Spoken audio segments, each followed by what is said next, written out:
belle la France, elle est belle la France, elle est belle la France, avec tous ses casseurs. Elle est belle la France, avec tous ses braqueurs.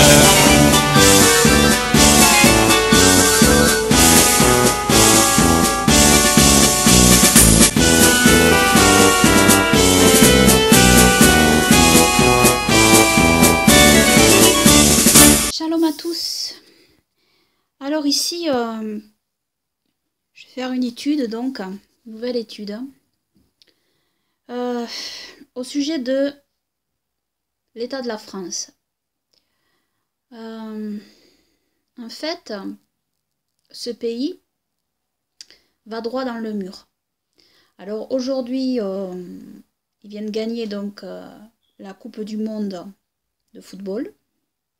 Donc on en a à peu près pour une semaine, 15 jours, dans les médias français à crier cocorico, hein. À crier cocorico, mais les pieds dans la fange, hein, quand même. Hein. Et oui, le coq c'est ça, hein. Ça crie cocorico, mais ça a les pieds dans la fange. Donc c'est le symbole de la France.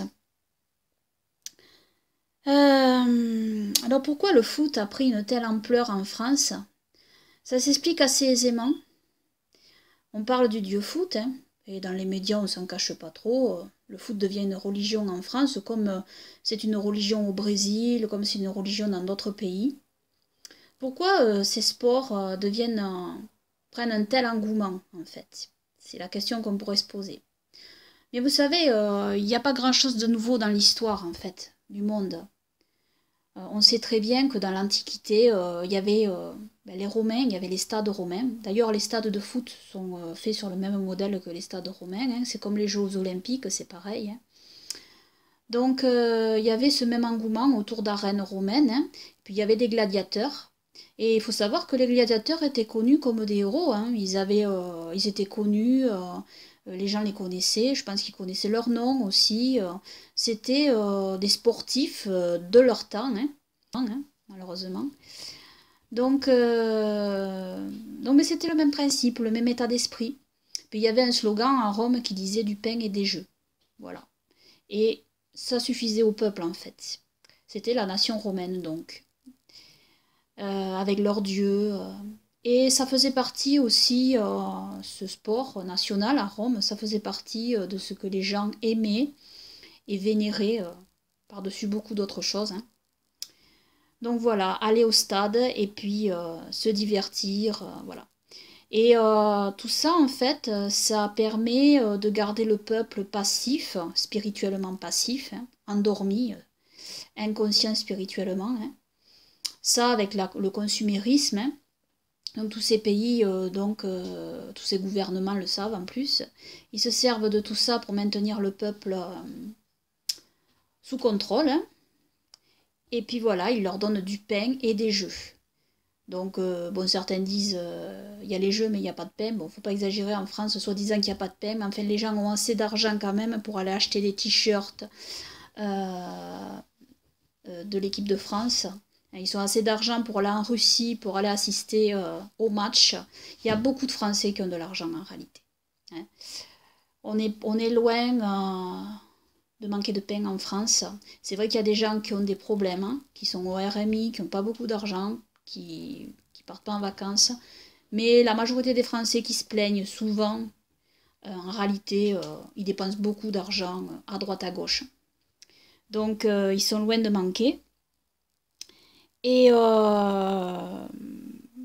donc, voilà, bon. Alors tout ça c'est un constat assez affligeant et donc voilà pourquoi donc le football a pris une telle ampleur. Bien, ça remplace en fait en France un manque de communion. Souvent les gens vous disent on communie le sport et le foot en l'occurrence, ils ont choisi ce sport. Vous savez c'est un peu pareil dans les autres pays, en Amérique du Nord, au Canada c'est le hockey sur glace, en Amérique du Nord c'est le Super Bowl. Enfin chaque pays a son sport babylonien qui unifie soi-disant la nation, et avec la nation qui communie donc. Et en réalité, il remplace donc la communion qu'il devrait avoir autour d'Élohim envers la communion autour de sport, de jeux. parce que le peuple voilà, ressent le besoin de communier, mais sans faire appel à Dieu en réalité. Et donc ça fait appel à ses devoirs envers Elohim. Et donc c'est très, c'est très, c'est très triste tout ça. Et cela conduit donc la France dans le mur, hein, complètement. Hein. De manière, la France va dans le mur, hein. Ça c'est clair et net. Et j'ai constaté aussi un fait, c'est que malheureusement, alors il faut savoir que la France, pourquoi je parle de la France parce que je connais ce pays, j'y suis née, donc je peux en parler, j'y ai vécu. Je parle de la France parce qu'au niveau spirituel, la France, bon, c'est vrai que les autres pays ont d'autres problèmes au niveau spirituel, bien évidemment, hein. Mais la France a cette particularité qui est dramatique, c'est d'être un des pays les plus athées au monde. Il y a quelques croyants en France, il y a quelques poignées de croyants, heureusement, mais en fait c'est vraiment très très très peu. Hein. La majorité des Français sont athées, alors que dans notre pays c'est pas autant le cas quand même. Il y a des gens quand même qui croient en Elohim. Alors ils croient pas bien, mais ils croient quand même à l'existence d'Elohim et à l'existence d'un créateur. Il faut savoir quand même que les gens athées n'ont aucune chance d'être sauvés. Hein. Quelqu'un qui est athée, c'est la rébellion absolue, l'athéisme. Hein. L'athéisme, c'est parce qu'il y a des gens, ils croient en Elohim, ils croient mal, ils ont de fausses religions, mais ils sont quand même sincères dans leurs fausses croyances, et donc ils peuvent trouver la vérité en cherchant vraiment Elohim.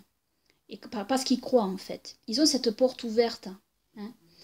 Donc, tandis que lorsque des gens sont athées, eh bien, ça devient impossible. Hein.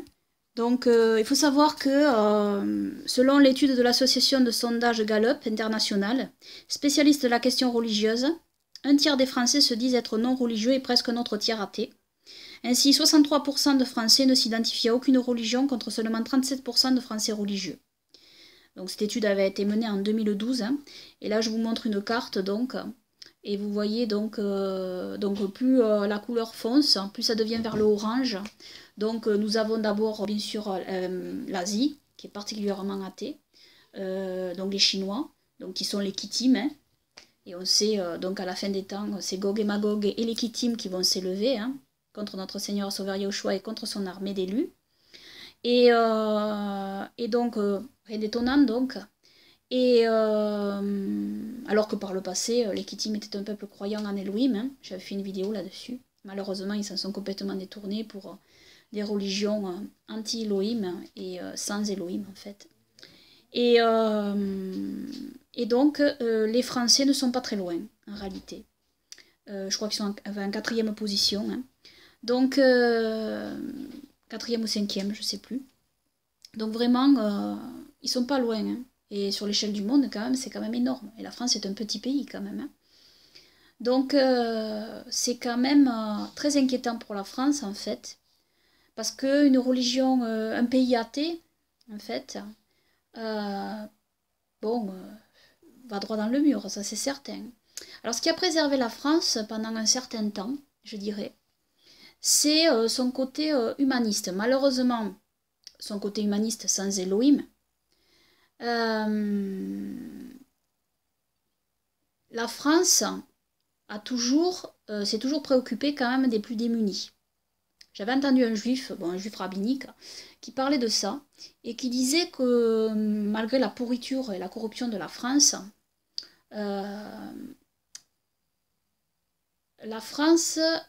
donc Elohim retenait sa colère sur la France parce que la France avait pitié des plus démunis et de ceux qui n'avaient rien et n'était pas un pays qui rejetait les étrangers. Enfin, je ne sais pas s'il parlait pas des étrangers, mais il parlait de ceux qui étaient dans le besoin. Et moi, je vais parler aussi des étrangers, là.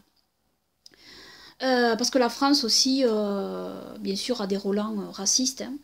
Ça ressort, et c'est ressorti durant la Seconde Guerre mondiale. Hein, avant la Seconde Guerre mondiale, on a vu comment ils ont traité les Juifs. Donc, il y a toujours ça qui ressort, qui est en fond quand même. Hein. Et donc, ça l'a préservé un certain temps, parce qu'il faut savoir que que dans la Torah, ça c'est très important aussi, de prendre soin du plus démuni. Mais maintenant, en France, ça se perd de plus en plus. Les nouvelles générations qui arrivent maintenant, la génération Internet, moi je vois la différence. Parce que j'ai 42 ans, et donc je suis d'une génération où j'ai vu une évolution en fait. Donc je vois une évolution avec la nouvelle génération de maintenant. J'appelle ça la génération Internet, la nouvelle génération française. Et je dirais que ça a changé. En réalité, les gens maintenant, c'est du chacun pour soi. Il n'y a plus, en fait, et alors c'est de plus en plus la haine de l'autre. Et maintenant, et je dois dire que je suis affligée de voir certains qui se disent croyants, qui tombent dans cet amalgame, sous prétexte de se battre contre l'islam. J'en avais déjà parlé dans des vidéos que j'avais fait, parce que ça c'est le piège en réalité. C'est le piège. Et ça je vous dis, méfiez-vous surtout, tombez pas dans ce piège-là, parce que sous des prétextes de combat contre l'islam, il y a aussi une haine qui monte contre les communautés du Maghreb, qui se disent de culture musulmane, parce qu'il y a des musulmans qui ne sont pas très pratiquants, qui sont musulmans comme ça, comme le sont certains catholiques, qui se disent catholiques. Donc, bon, c'est vrai que les musulmans pratiquent plus que les catholiques quand même, c'est ça aussi, c'est dans les statistiques. Mais, donc voilà. Et ça, c'est pas du tout la Torah, ça. Dans la Torah, il est écrit « Tu aimeras l'étranger comme toi-même ». Donc ça, on l'oublie. On l'oublie parce que nos pères ont été étrangers en terre d'Égypte. Alors on doit se rappeler, Yahweh nous dit.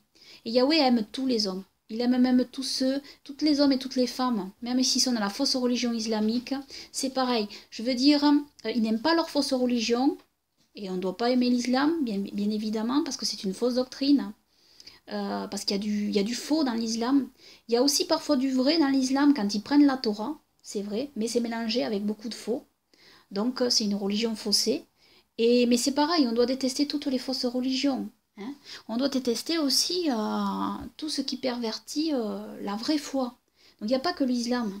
On parle jamais des bouddhistes, on parle jamais de toutes les religions hindouistes, asiatiques, etc., qui sont aussi très violentes. Il y a des bouddhistes qui persécutent les chrétiens. Donc voilà, on doit être impartial en fait, on ne doit pas faire plus la guerre contre la religion islamique que contre n'importe quelle autre fausse religion en fait. Et on doit aimer tous les hommes, quelle que soit leur fausse croyance, parce qu'ils sont tous fils et filles d'Adam, et que nous aussi, Elohim nous a aimés, nous a sortis de la boue dans laquelle nous étions en fait. Donc on n'a pas. Il y a des gens qui sont dans l'islam et qui peuvent se convertir à Elohim s'ils sont sincères avec Elohim. Et les musulmans ne sont pas pires que tous les athées qui peuplent la France. Hein. Et ce qui a le problème, c'est que beaucoup de Français se croient supérieurs à eux. Parce que, voilà, il y a soi-disant leurs valeurs. Mais ce n'est pas des valeurs qu'ils défendent. C'est souvent de la dépravation. C'est souvent contraire à la Sainte Torah, à la Sainte Bible. Et alors je veux dire que plus on se rapproche de la Sainte Torah, en réalité, et étrangement, parce que pour les chrétiens, la Sainte Torah, c'est légaliste, il y a moins de grâce, moins de miséricorde. Mais moi, je peux témoigner de mon cas personnel, parce que quand j'étais dans le christianisme évangélique, je voulais suivre Elohim, je voulais suivre notre Seigneur Sauveur Yahushua, mais j'étais beaucoup plus dure en fait, envers les étrangers, envers un peu comme certains croyants aujourd'hui. Alors je sais qu'ils pensent ne pas être dans le rejet de l'autre, mais dans la justice et tout ça. Mais en réalité, je peux vous dire que ça ne vient pas d'Elohim. C'est un sentiment qui ne vient pas d'Elohim et qui satisfait en fait un sentiment charnel, qui vient de nous-mêmes en fait, parce qu'on a ce sentiment de haine finalement. Soi-disant pour soutenir l'État d'Israël par exemple, on va avoir de l'amertume et on va avoir une certaine haine qui se développe contre les Palestiniens. Alors je dis pas qu'il ne faut pas soutenir l'État d'Israël au droit de se défendre, etc. C'est pas du tout ça, hein. Bien évidemment, et avoir un esprit critique sur les médias qui font deux poids deux mesures et qui soutiennent bien sûr les Palestiniens au détriment de la sécurité d'Israël, pas du tout, hein, de l'État d'Israël. Parce qu'il faut différencier quand même l'état actuel d'Israël du véritable Israël d'Elohim. Hein, parce que l'état actuel d'Israël est loin de suivre Yahweh notre Elohim hein, et notre Seigneur et Sauveur Yahushua. C'est un état païen, un état juif païen parmi les autres. Il faut bien le signaler cela. Mais ça, les chrétiens évangéliques ne le comprennent pas. ils ne le comprennent pas parce qu'ils ne sont pas revenus à la Sainte Torah et qu'ils ne savent pas qui ils sont censés être, c'est-à-dire Israël. Et donc nous sommes censés rendre jaloux les Juifs habitant l'État d'Israël. Hein. Et donc ça c'est très important à comprendre. Et donc voilà, je veux dire, bon, avant moi aussi j'étais dans cet état d'esprit, voilà. Mais depuis que je suis revenue à la Sainte Torah, grâce à mon Seigneur et Sauveur Yahushua, j'ai compris bien des choses. Et dans la Sainte Torah de Yahweh notre Elohim, qu'est-il écrit? Tu aimeras l'étranger comme toi-même. Et j'ai compris beaucoup, beaucoup de choses. Plus je me suis rapprochée des Saintes Écritures, de la Sainte Torah de Yahweh mon Elohim, et en gardant bien sûr le message de notre Seigneur et Sauveur Yahushua et des saints apôtres, plus je me suis rendu compte que mais mon état d'esprit a changé en fait envers l'étranger. Parce que j'ai compris que oui, je suis devenue israélite en Yahushua, par la foi en Yahushua.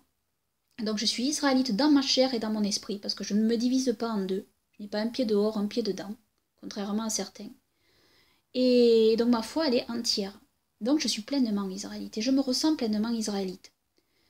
Et donc, en tant qu'israélite, je me sens le devoir de prévenir les juifs qui ne sont pas pires, mais qui ne sont pas meilleurs que tous les autres fils d'Adam. Et j'ai compris donc dans les Saintes Écritures qu'il est toujours question du fils d'Adam en fait, de la descendance adamique. Et ça j'avais fait une vidéo aussi là-dessus. Et Elohim veut sauver tous les fils et filles d'Adam. Et en réalité, quoi donc? Nous sommes donc tous frères et sœurs dans la chair. Je parle dans la chair, pas selon l'esprit bien évidemment. Mais je parle ici dans la chair. Oui, bien sûr, nous sommes issus tous de la même famille. Nous sommes issus de Noé, Sem, Cham et Japheth. Nous sommes une grande famille sur cette terre. Et quand on a compris ça réellement, on a compris qu'on ne peut pas traiter l'autre comme une bête, et encore, on doit aimer les bêtes, on doit bien les traiter, les animaux aussi. Hein. Donc on ne doit pas traiter l'autre comme si c'était notre ennemi absolu parce qu'il est étranger, qui vient d'un autre pays, qui n'a pas la même culture, etc. On doit l'aimer comme un frère dans la chair en réalité, comme quelqu'un de notre propre famille, la famille d'Adam et la famille de Noah. Donc, véritablement, si vous n'avez pas compris ça, ben, je vous invite quand même à méditer sur ce que je dis là. Hein. C'est quelque chose de biblique, fondamentalement biblique, hein, parce que la Torah, elle est universelle. La Torah, elle n'est pas réservée à Israël. La Torah, elle est universelle pour que tous les hommes, en fait, viennent à Elohim et entrent dans l'assemblée d'Israël et deviennent israélites. C'est ça la parole d'Elohim. C'est ça le véritable message. C'est pas la Torah pour Israël et les autres, ils font ce qu'ils veulent. Hein? C'est pas du tout ça. Un seul Elohim, Yahweh notre Elohim, un seul Seigneur et Sauveur, Yahushua Mashiach, Jésus-Christ, notre Seigneur et Sauveur, une seule Torah, un seul peuple, Israël. C'est ça la vérité. Et quand j'ai compris ça, c'est vrai que mon esprit a été renouvelé, hein, et j'ai eu de l'amour pour les autres. Chose que, en fait, pour les étrangers, en fait, je parlais, même pour ceux qui me paraissaient, qui sont ennemis dans la foi. Mais je me suis aperçue que, en fait, les musulmans, bien sûr, c'est une fausse religion, mais ils sont loin, ils sont pas pires que les athées. C'est ça, en fait. Et donc, avant, je ne comprenais pas, c'est-à-dire que je me mettais davantage du côté, finalement, d'une culture occidentale plutôt que du côté de la Bible. Voilà, c'est ça. Et certains croyants encore sont là-dedans. Donc, sans le savoir, ils développent une haine envers les autres. C'est une forme de racisme, qu'on le veuille ou pas. C'est-à-dire, c'est une forme de rejet, même si, bon, intrinsèquement, on n'est pas vraiment raciste, mais c'est une forme de rejet de l'autre. Et ça, c'est vraiment important de changer sur ce point-là. Moi, ça me blesse maintenant parce que j'ai compris ça quand je vois certains croyants réagir de la mauvaise manière sur ce point. Donc, voilà, je veux partager là-dessus. Hein. Donc, évidemment, je parle aussi, je dis aussi, oui, bien sûr, cette équipe de France de foot n'est pas vraiment représentative en plus de l'image de France, du peuple français, parce que bon, beaucoup sont d'origine africaine, hein. Et donc c'est paradoxal. Hein. Alors moi, j'ai rien contre qu'il soit d'origine africaine, pas du tout. Il y en a un, Olivier Giroud, là, lui, qui est de souche française. Lui, il est croyant, il est chrétien évangélique, et il témoigne de sa foi beaucoup. Ce qui... je ne juge pas son cœur, bien évidemment, et ça, ni sa foi, ni sa sincérité envers Elohim, envers Yahushua, notre Seigneur et Sauveur. Seulement, bon, évidemment, pour un croyant, c'est pas une place, le milieu du foot professionnel, bien évidemment que non, parce que il rend gloire au foot, au Dieu foot, en fait, et ça ne rend pas gloire à notre Elohim. Est-ce qu'Elohim est content que l'équipe de France ait gagné au foot? Bien sûr que non.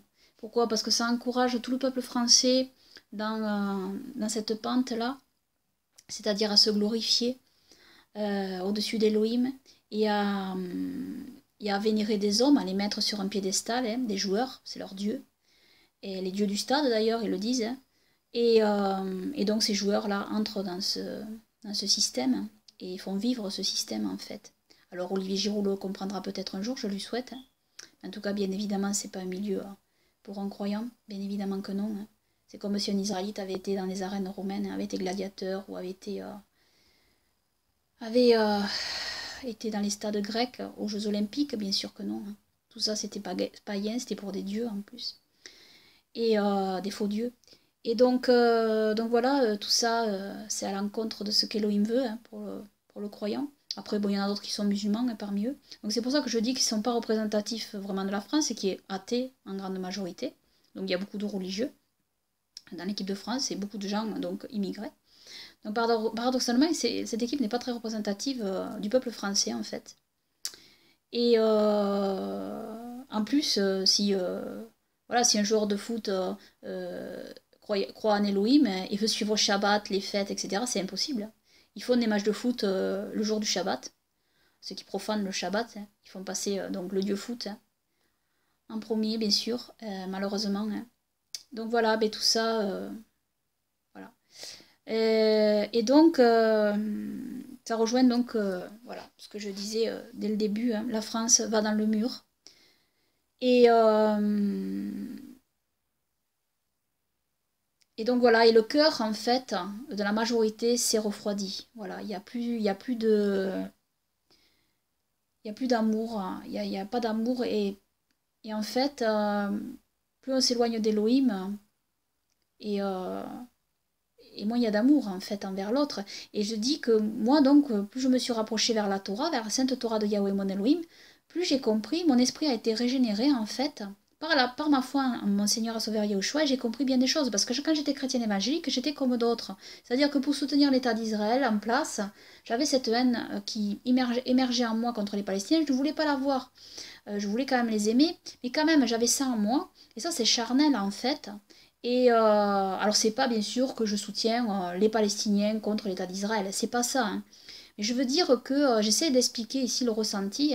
Je sais que c'est ce que ressentent certains croyants aujourd'hui, même parmi ceux qui disent revenir vers le Shabbat, vers la Torah et tout ça. Il y en a malheureusement qui sont toujours dans cet état d'esprit, qui viennent du christianisme évangélique. En réalité, cette haine de l'autre ne vient absolument pas d'Elohim. Parce qu'en revenant vers la Sainte Torah et vers les Saintes Écritures, on s'aperçoit que nous sommes tous fils et filles d'Adam. Et ça, c'est extrêmement important à comprendre.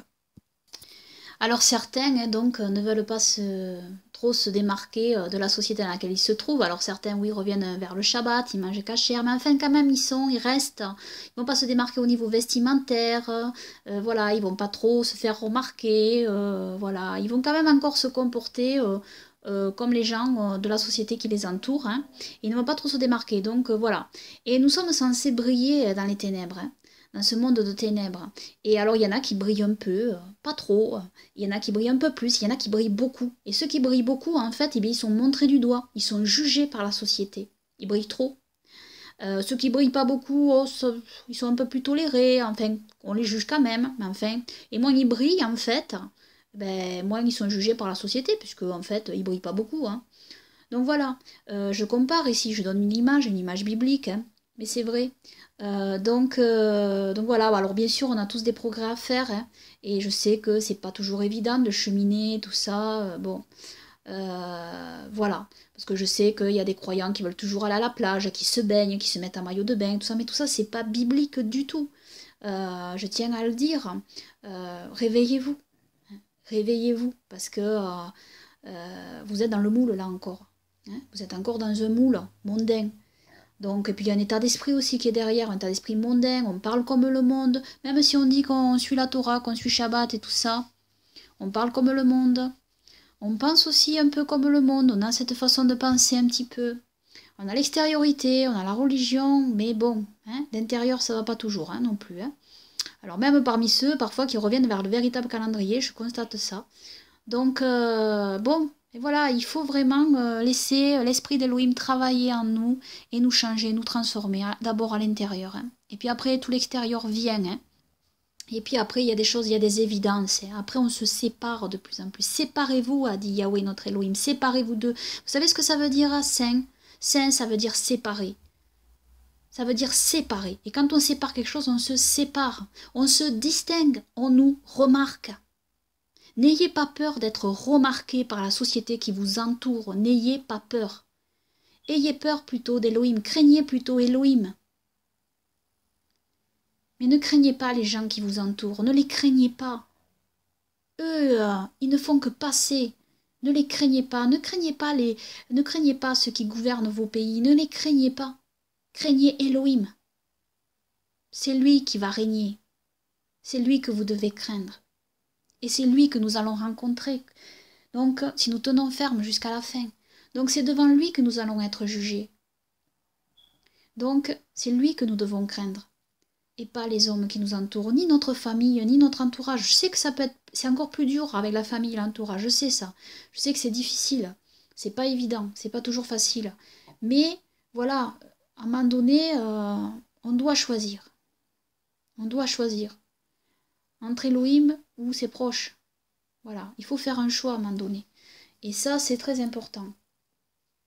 Donc, alors je sais qu'il y en a qui reviennent progressivement, hein. Qui se sanctifie de plus en plus. Mais nous sommes appelés à la sanctification, donc à la séparation en fait, à la distinction par rapport aux autres, à la distinction par rapport à ce monde de ténèbres. Donc voilà, tout ça est important à rappeler. Hein.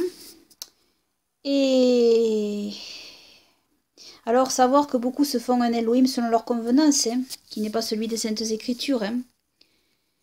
Oui, Elohim est amour miséricordieux, mais il est saint, juste et terrifiant dans sa colère. Oublier ces autres attributs de sainteté ou les passer sous silence est une offense faite à la sainteté du roi des rois qui ne peut supporter indéfiniment le péché de l'humanité. Pourquoi je dis ça? Parce qu'en fait, la France, avec tous les attentats terroristes qu'elle a eus, elle est jugée par Elohim. Elohim se sert des islamistes qui ne le suivent pas. En fait, Elohim lâche les loups. Ça, il faut bien le comprendre, en réalité. Satan dit à Elohim, regarde ce peuple. Il ne te suit pas, il ne croit pas en toi. Ils te rejettent, ils sont rebelles. Eh bien, Elohim laisse faire Satan. Et Satan va et peut frapper. Et Elohim laisse Satan frapper. Parce que le peuple français ne suit pas Elohim. Et je dois dire que, je veux parler aussi des États-Unis, hein. Je dois dire que pareil, hein, aux États-Unis avec l'élection de Trump, hein, rien de réjouissant non plus. Hein. Obama c'était pas réjouissant, mais Trump non plus c'est absolument pas réjouissant, il faut le dire. Hein. Et c'est pas parce que Trump a reconnu Jérusalem comme capitale d'Israël que c'est réjouissant. Je veux dire non, Trump n'est pas Cyrus. Hein. Trump n'est pas Cyrus, contrairement à ce que certains chrétiens évangéliques disent. Donc Trump c'est loin d'être un croyant, je veux dire, il sort du showbiz. Hein. Donald Trump, il faut voir d'où il sort. Hein. C'est un homme d'affaires impitoyable. Hein. Donc, c'est loin d'être un suiveur de la Sainte Bible. Hein. Il faut voir ses propos, il faut voir... Alors, je dis pas, comme je l'ai dit, moi, il n'est pas pire que les autres. Hein. Seulement, il est... disons qu'il dit certaines choses que les autres ne disaient pas et qu'il pensaient en réalité. Hein, voilà, il n'est pas politiquement correct comme on dit. En réalité, il est moins hypocrite que les autres, hein, mais ça ne veut pas dire qu'il soit mieux que les autres. Hein. Bien évidemment que non. Hein. Et malheureusement, il a quand même un défaut, Donald Trump. C'est que il rejette quand même les étrangers. Et lui, c'est pas les Maghrébins, c'est... alors oui, les Maghrébins aussi, mais c'est les Mexicains. Parce qu'aux États-Unis, ils ont beaucoup d'étrangers mexicains qui viennent. Et malheureusement, on voit dans ceux qui ont élu Donald Trump des propos parfois, même de ceux qui se disent croyants, hein. Je connais un peu l'Amérique, j'ai voyagé à travers les États-Unis, hein. On a rencontré quand même des croyants. Alors parmi ceux que nous avons rencontrés, j'ai jamais discuté trop de politique avec eux, hein, sauf avec eux, mais bon, je n'ai jamais rentré dans les détails quand même, hein. Donc je ne sais pas ce qu'ils pensent, hein. Mais en tous les cas, les commentaires que je vois, par exemple, en suivant Fox News et tout ça, je peux dire que bon, c'est pitoyable quand même aussi, hein. Des gens qui se disent croyants et qui parlent comme ça, de minorités, parce qu'ils sont mexicains, voilà quoi. C'est affligeant quoi. Je sais pas si ces gens-là lisent leur Bible. Pour des gens qui ont une culture biblique aux États-Unis quand même, ben, franchement, ça fait peine à voir quand même, hein. C'est pareil qu'en France en réalité, hein. C'est la même haine qui se développe aux États-Unis. Et aux États-Unis, ils ont un gros problème quand même parce que bon, il y a beaucoup de communautarisme et c'est chacun chez soi quand même, hein. Les gens ne se mélangent pas non plus. Donc voilà, bon, là c'est les hispaniques maintenant, avec le mur, les gens sont vraiment sans pitié, le cœur des gens se refroidit complètement, il devient froid et glacé comme un vrai glaçon. Quand on voit des gens dire oui, les enfants qui sont séparés de leurs parents, bon, mais qu'on les rassemble avec eux et qu'on les expatrie avec eux. En réalité, il faut bien penser une chose. Ce qu'on ne voudrait pas qu'on nous fasse à nous, on ne doit pas le faire aux autres. Imaginez que vous soyez, si vous êtes français, si vous vivez aux États-Unis ou si vous êtes américain, imaginez que vous deviez fuir votre pays. Mais vous savez, c'est pas impossible, quoi. Je veux dire, la France, ça peut changer. Ça peut devenir un pays en état de guerre, en état assiégé. Vous savez pas l'avenir. Vous connaissez pas l'avenir. Vous pourriez être sous des bombes un jour et être obligé de fuir votre pays. Ou même économiquement. La France pourrait s'appauvrir soudainement. Il pourrait y avoir une crise économique énorme. Les gens pourraient se retrouver sans plus rien.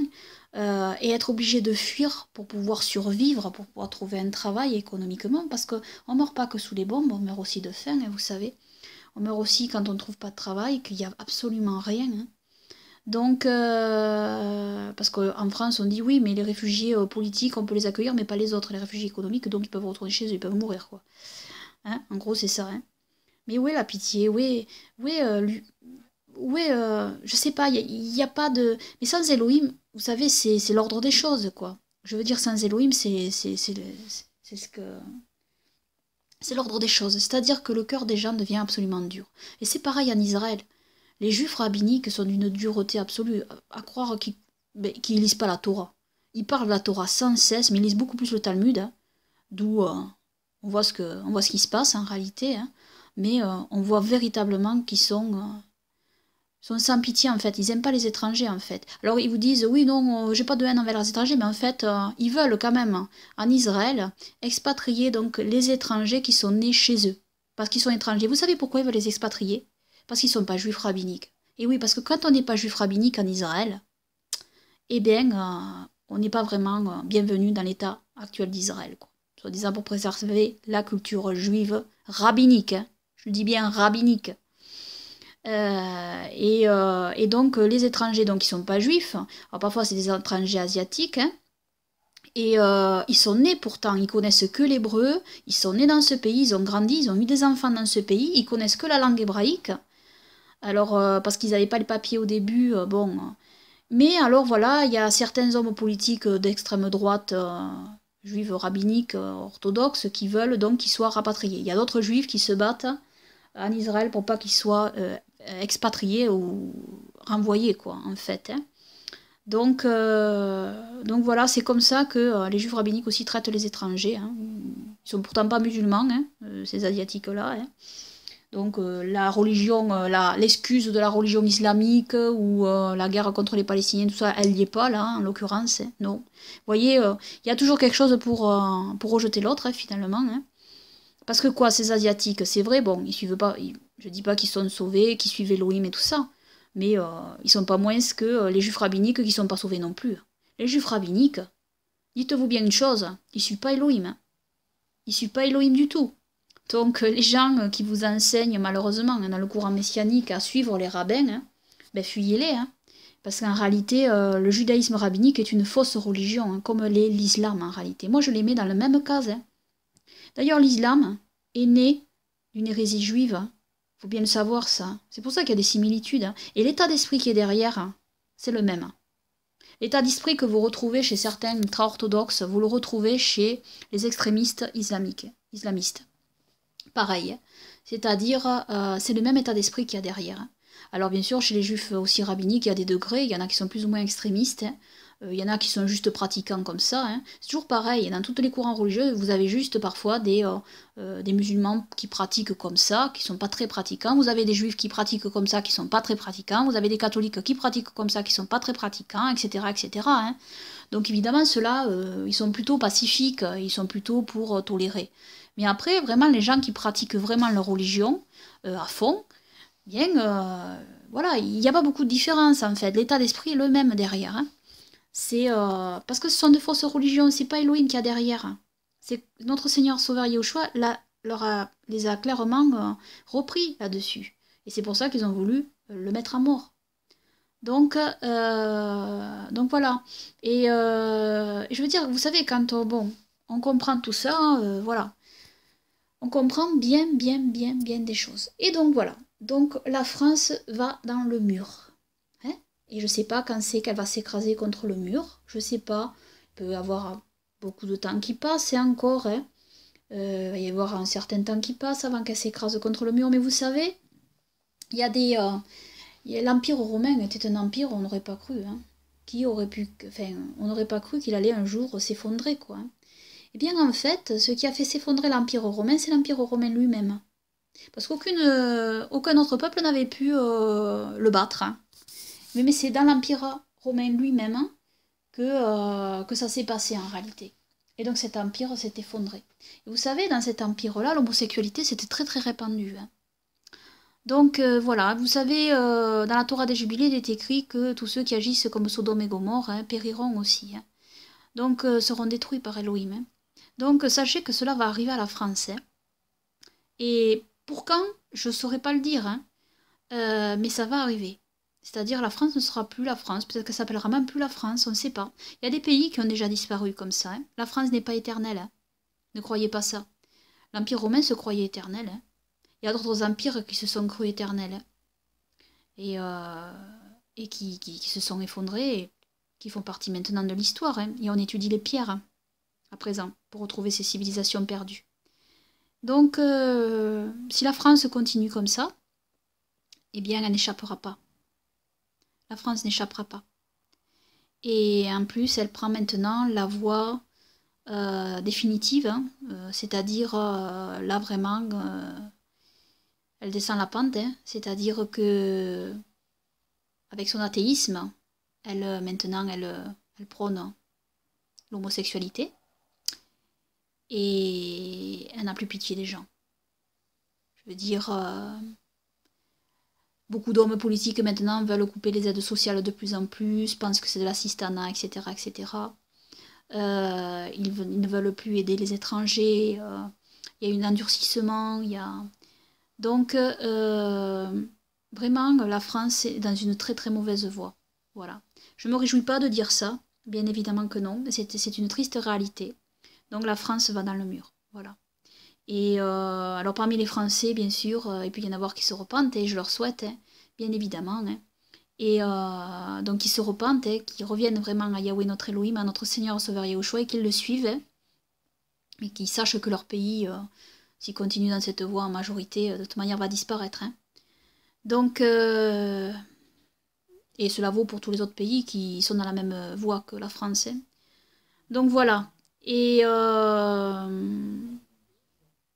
donc que le règne de Yahweh notre Elohim vienne par notre Seigneur et Sauveur Yahushua. À lui soit la gloire pour toujours et pour l'éternité. Amen, amen.